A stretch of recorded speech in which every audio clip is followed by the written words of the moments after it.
Well, thank you, Carrie. And now we join Diana Birrell. Thanks so much for coming in today, Diana. My pleasure. Executive Director for the James Fund for Yes. Neuroblastoma Research. Yes. What is neuroblastoma? Neuroblastoma is a childhood cancer of the central nervous system. It is developed in the fetus when the baby is growing and is producing a central nervous system. There's a trigger that should shut off the completion of cells once the nervous system is built, and somehow that trigger is broken. The better prognosis are the children who have the disease diagnosed very early, before the age of 1. Really, more children die from neuroblastoma than do leukemia because our mortality rate is so high. Well, how much money has been raised to date?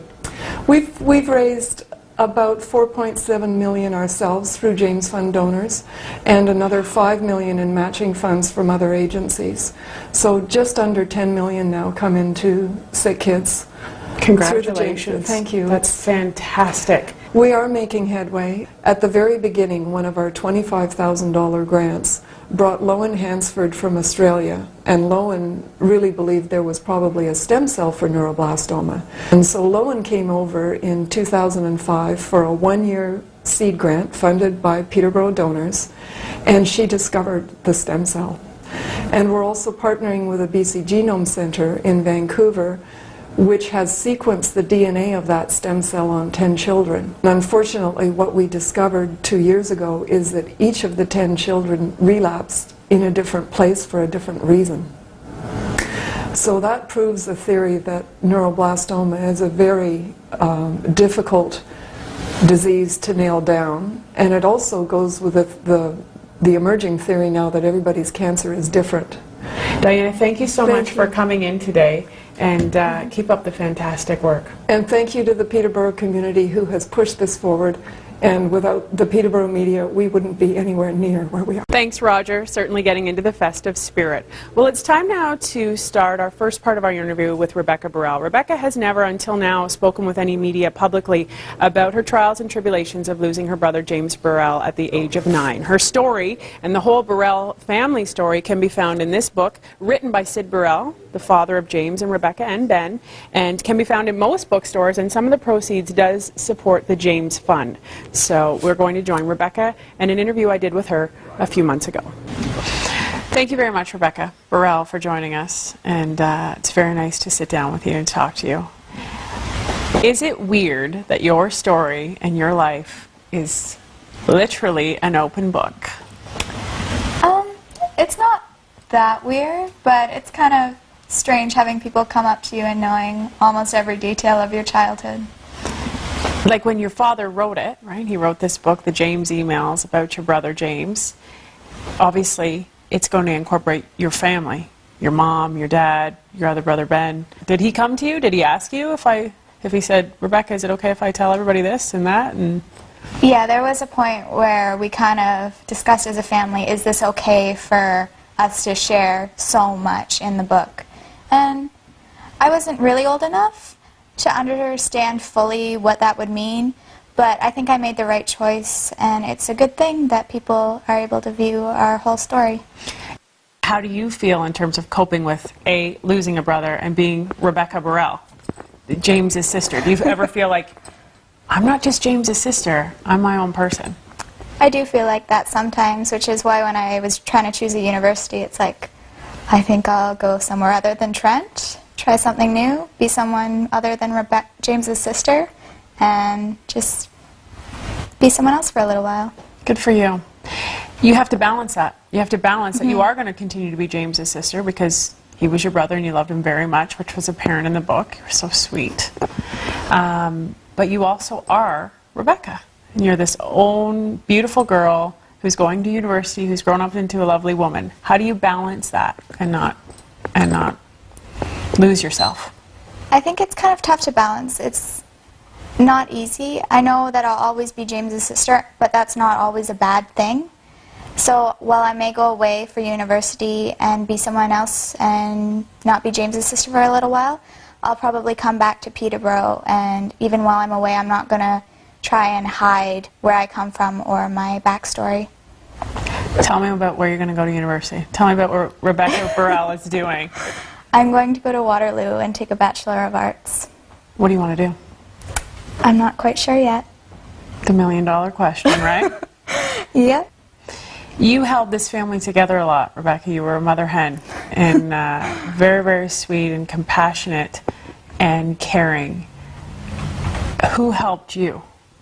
You were always there for James. You were always there for Ben, your mom and dad. Who helped Rebecca?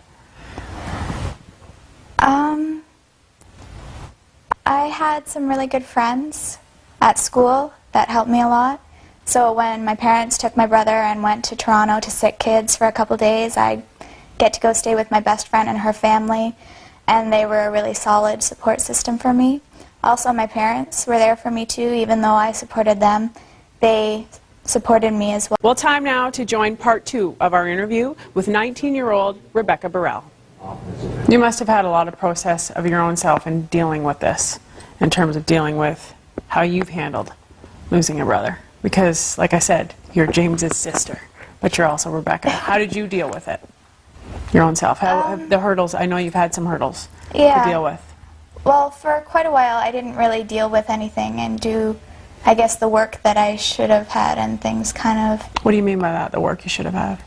Well, when something like this happens, you have to kind of work through it. You can't just pretend it didn't happen. You have to almost think about it and learn that, yeah, this sucks, but you have to accept that this is life. And how'd you do it? How'd you make it working on that?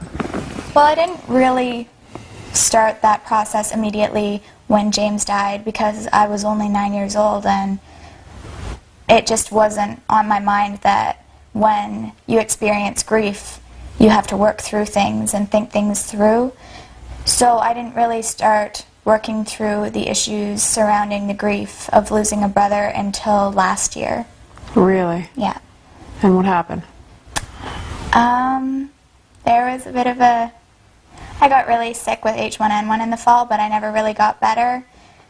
And just kind of tired and exhausted all the time. And it turns out everything had kind of caught up with me, and I was diagnosed with clinical depression over Christmas break. Wow. Yeah. And how did you deal with that? It was tough. It was really tough. Like, before that, I had no idea what depression was really like. I thought it was just kind of being sad or upset or whatever. I didn't realize that it's a real serious illness, like the complete exhaustion. I felt like I had lead on my bones all the time, like kind of almost too tired to sometimes get out of bed, and the loss of executive function, like not remembering important things like brushing your teeth. So it was really difficult coping with the clinical depression. How are you today? Today I'm fine. Look at that smile. I lighten up the room. How did you treat it? Well, I went on Zoloft, which is an antidepressant, and then I saw a really great therapist and started working through the stuff I needed to work through. How's your relationship with Ben, your other brother? Well, he's kind of in his teenage boy phase where he doesn't talk a whole lot, but I'd say we have a pretty solid relationship. We're there for each other. What's your biggest memory of James? Like, if you had to sort of say, like, does the sickness stick out in your mind, like the really bad, terrible times when he was really ill, or do you have really great, fun memories more? Probably a bit of both. Like, I remember when the last few weeks of his life where he was at home pretty vividly, but I also remember the really, really great times we had, like going to see the Kratt Brothers filming Zubumafu. I remember that like it was yesterday, and it was just so great. So when I start to think about all the terrible times, like the hospital visits and my brother screaming when he had to get his IV or Portacath, and I just make myself remember that while there were bad times, there were just so many good times as well.